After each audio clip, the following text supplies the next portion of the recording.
किसी गांव में एक टिंकू नाम का लकड़हारा रहा करता था। वह रोज सुबह लकड़ियाँ काटने जंगल निकल जाता था और शाम को बाजार जाकर लकड़ियाँ बेच देता था। टिंकू की गुजर बसर इसी तरह से हो रही थी। एक दिन टिंकू पेड़ काटने जा रहा था। अरे बेटा, कहाँ जा रहे हो? अम्मी जान, मैं जंगल पेड़ काटने जा रहा हूँ। अगर आपको कुछ काम है तो मेरे से तो बोलिए। बेटा, मैं ये कहना चाहती थी कि तुम रोज सुबह पेड़ काटने जंगल जाया करते हो। कभी घर पे आराम भी कर लिया करो। इतना काम करोगे तो तुम थक जाओगे ना। नहीं अम्मी जान, इंसान को आराम करना हराम है। हमें खूब मेहनत करनी चाहिए जिससे हमारा शरीर स्वस्थ व तंदुरुस्त रहे।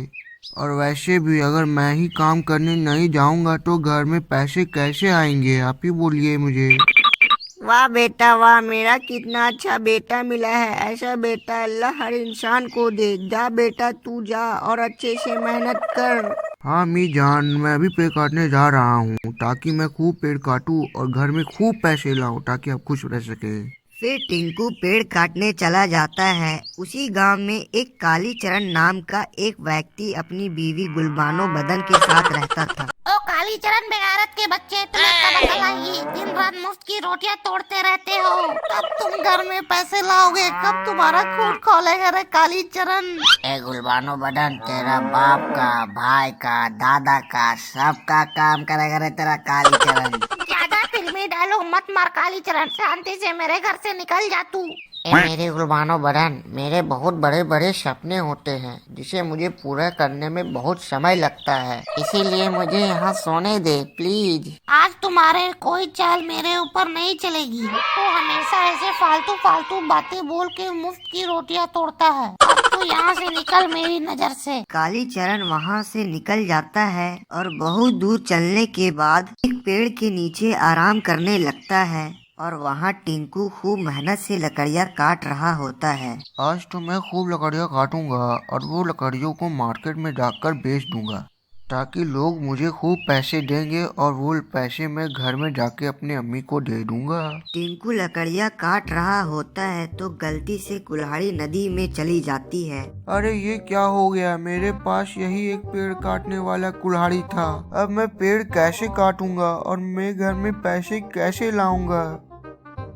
टिंकू बहुत उदास हो जाता है। तभी कुछ देर बाद वो नदी से एक परी प्रकट होती है जिसके एक हाथ में टिंकू का कुल्हाड़ी होता है और दूसरे हाथ में सोने का कुल्हाड़ी होता है। आप कौन हो? टिंकू, तुम मुझसे घबराओ मत। मैं इस नदी में रहने वाली एक परी हूँ। तुम्हारा ये सोने का कुल्हाड़ी मेरे नदी में गिर गया था, इसीलिए मैं ये कुल्हाड़ी तुम्हें वापस लौटाने आई हूँ।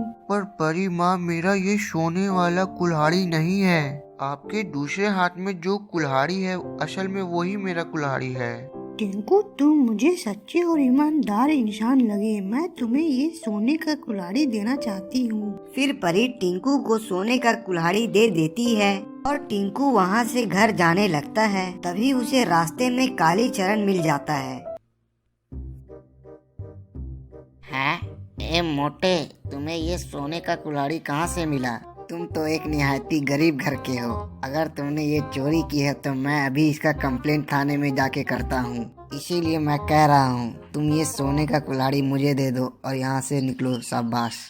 अरे कालीचरण भाई, मैंने कोई चोरी वोरी नहीं की है। फिर टिंकू सारी बातें कालीचरण को बता देता है। नदी में रहने वाली परी, अगर तुम्हारी ये बात झूठी हुई तो मैं तुम्हें नहीं छोड़ूंगा। फिर टिंकू वहाँ से चला जाता है। अब मैं भी वो नदी में जाता हूँ कुल्हाड़ी लेके। आखिरकार अब मेरा सपना पूरा होएगा। अब मैं भी एक अमीर इंसान बन जाऊंगा। फिर कालीचरण घर आता है तो उसकी बेगम कहती है, तो कालीचरण बहुत जल्दी घर आ गया। ला बता मुझे कितने पैसे लेकर आया है घर तू? अरे मेरी मोटी गुलबानो, मुझे जल्दी कुल्हाड़ी दे, मैं तुझे बताता हूँ। कालीचरण, मैं तुम्हारी पत्नी हूँ। तुम मुझे कुल्हाड़ी से मारना चाहते हो? मैं मैके चले जाऊंगी तो देखते रहियो। अरे मेरी मोटी गुलबानो। फिर कालीचरण सब बात बताता है जिससे गुलबानो बदन खुश हो जाती है। अरे वाह मेरे पति, मेरे प्यारे सोहर, जा तू जा जल्दी कुल्हाड़ी लेके और मुझे सोने का कुल्हाड़ी ला के दे। जा तू जा जल्दी। फिर कालीचरण कुल्हाड़ी लेके वही नदी में चला जाता है और वो कुल्हाड़ी नदी में फेंक देता है। कुछ देर बाद वही परी आती है। कालीचरण, ये तुम्हारा कुल्हाड़ी सोने का मेरी नदी में गिर गया था, ये लो तुम अपना कुल्हाड़ी। हाँ, ये मेरा ही कुल्हाड़ी है, लाओ अब मुझे जल्दी दो मेरा कुल्हाड़ी। तुम तो झूठे बेईमान मक्कार किस्म के लड़के हो, ये तुम्हारा कुल्हाड़ी है ही नहीं और तुम इसे अपना कुल्हाड़ी बोल रहे हो। फिर परी बहुत गुस्सा हो जाती है और कालीचरण को चूहा बना देती है। अब कालीचरण को ये सबक हमेशा याद रहेगा।